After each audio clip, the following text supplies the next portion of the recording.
Hello, my name is Emily, and I'm taking a class called Women in Leadership. In this class, I've learned many valuable lessons, one of which I'd like to share with you today.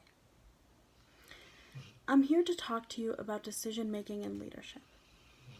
Decision making is often one of the hardest parts of being a leader. It means assuming responsibility and being the one to decide.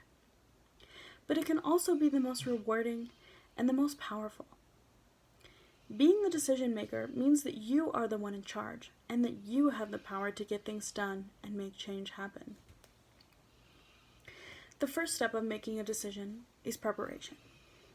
We must gather the necessary information in order to be able to effectively make the decision at hand. Being able to ask others who may know more than you and conceding that you do not know everything is an important leadership skill. It's often hard to respect those who cannot admit their weaknesses and not lean on others.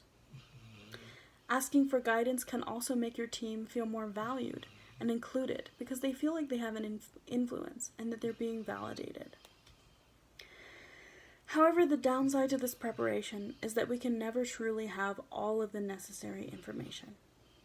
One great text, called Leading from the Front, advises us to think like Marines and to seek the 80% of all of the necessary information. We never really need 100% of the information in order to make the right decision.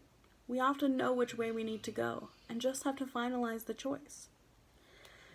Next, we must remember that most choices can be made quickly, and often waiting only prolongs them and eliminates possible solutions that could have been perfect for that decision.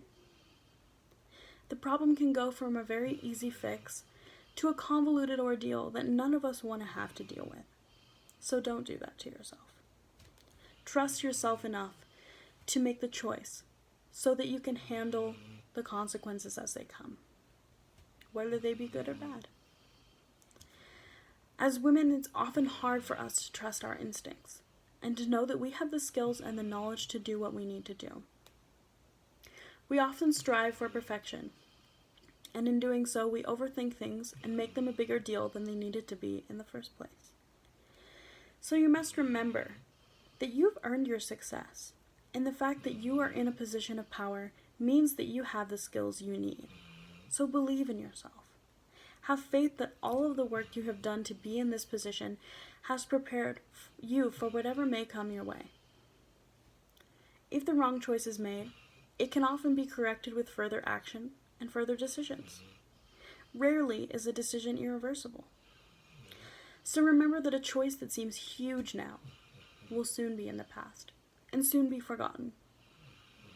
Many great leaders make mistakes, and the mark of their success is their ability to overcome it and to ultimately learn from it.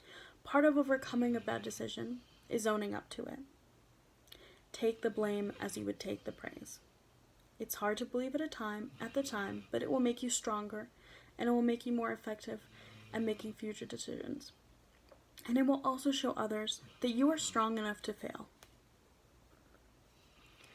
Another issue that many face when making decisions is knowing when to delegate.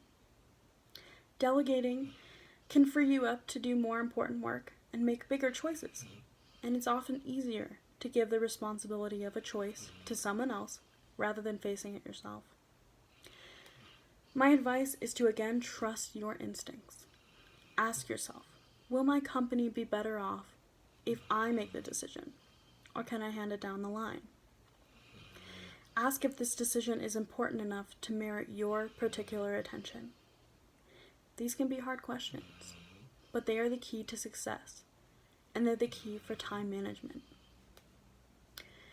The ultimate lesson here is to believe in your own intelligence and your own power. This can often be hard for women to do, as we're taught that we are not leaders and that we cannot make decisions like a man can. But this is false, and we must overcome it. To conclude this lesson, remember that each decision that you make makes you a better leader and makes further decisions easier.